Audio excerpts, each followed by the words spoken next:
Stuffing பண்ண முடியாது. அந்த மஷ்ரூம் நம்ம வேற ஏதாவது பண்ணணும்.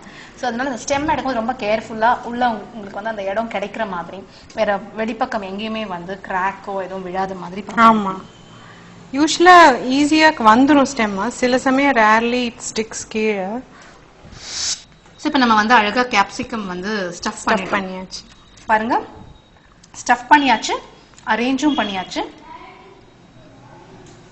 ஸோ கீழே வந்து ஆலிவ் ஆயில் நம்ம வந்து ஸ்மியர் பண்ணியிருக்கோம். ஸோ இப்போ இதை வந்து நம்ம அவன்ல வைக்க போகிறோம். லைட்டாக மேலேயும் கொஞ்சம் ஊற்றிடுறேன், ரொம்ப இல்லை. ஓகே. ஸோ இது வந்து நம்ம ஏற்கனவே 180 டிகிரி சென்டிகிரேட்ல பேக் மோட்ல 10 minutes ப்ரீஹீட் பண்ணிருக்கோம்.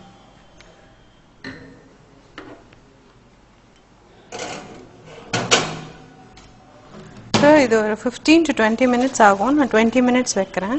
ஓகே. ஸோ இல் கெட் நல்லா கிறிஸ்பியா உங்களுக்கு ஃபுல்லா குக் ஆயிடும். ஓகே. ஸோ இதை எடுத்து சாப்பிட வேண்டியது, சர்விங் சாப்பிட வேண்டியது. ஓகே.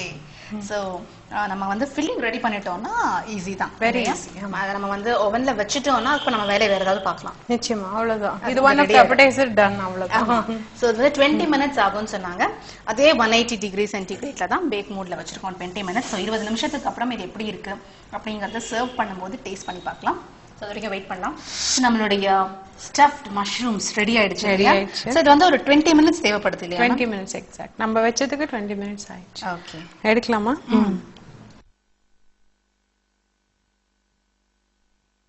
ஸோ மஷ்ரூம் கலரே மாறி இருக்கு இல்லையா? மாறி ஒரு மாதிரி நல்ல கிறிஸ்பியா ப்ரௌன் ஆயிடும் உங்களுக்கு. ஏதோ பார்க்க வந்து குக்கீஸ் மாதிரி இருக்கு. ரொம்ப டேஸ்டியா இருக்கும் உங்களுக்கு ஆக்சுவலி. ஓகே.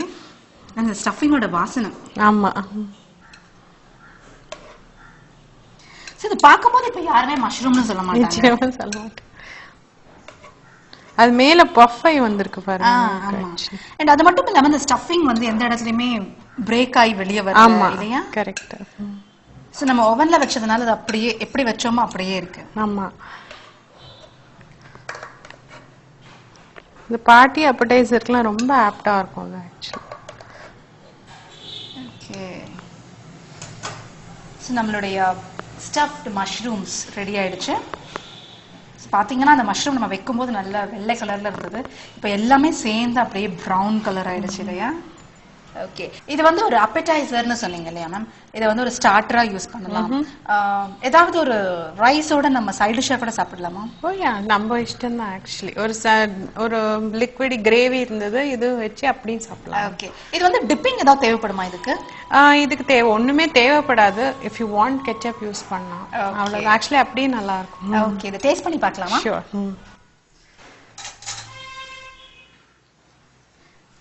ஓகே.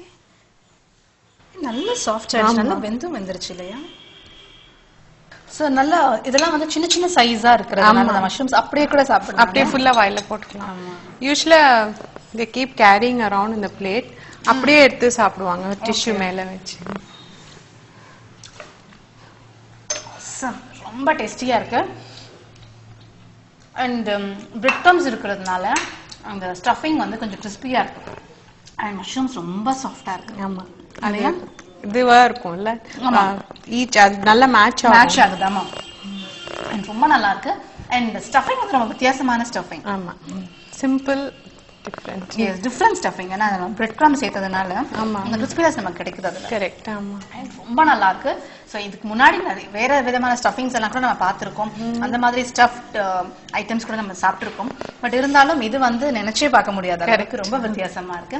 கண்டிப்பா ட்ரை பண்ணி பாருங்க. ரொம்ப சூப்பர்பா இருந்தது மேம். நன்றி. தேங்க்யூ. இன்னைக்கு நம்ம பார்த்த ஸ்டஃப்ட் மஷ்ரூம்ஸ் ரொம்ப டேஸ்டியா இருந்தது. எப்படி பண்றதுன்னு பாத்தீங்களே, ஏன்னா ஸ்டஃப்ட் கேப்சிகம் இருக்கும், நிறைய காய்கறிகள்ல வந்து இந்த மாதிரி ஸ்டஃப்ட் பண்ணலாம் நம்ம. ஆனா முதல் தடவை நம்ம இந்த மாதிரி மஷ்ரூம்ல பண்ணியிருக்கோம். ஸோ கண்டிப்பா வீட்டில் ட்ரை பண்ணி பாருங்க. ப்ரோட்டீன் ரிச் இது. ஸோ கண்டிப்பா ட்ரை பண்ணி பார்த்து சாப்பிட்டு பார்த்து எப்படி இருந்துச்சு மெகா டிவிக்கு எழுதி அனுப்புங்க. இதே மாதிரி உங்களுக்கும் வித்தியாசமா சமைக்க தெரியும்னா, நீங்களும் இங்க வந்து சமைக்கணும்னா நீங்க பண்ண வேண்டியதெல்லாம், நீங்க என்ன சமைக்க போறீங்களோ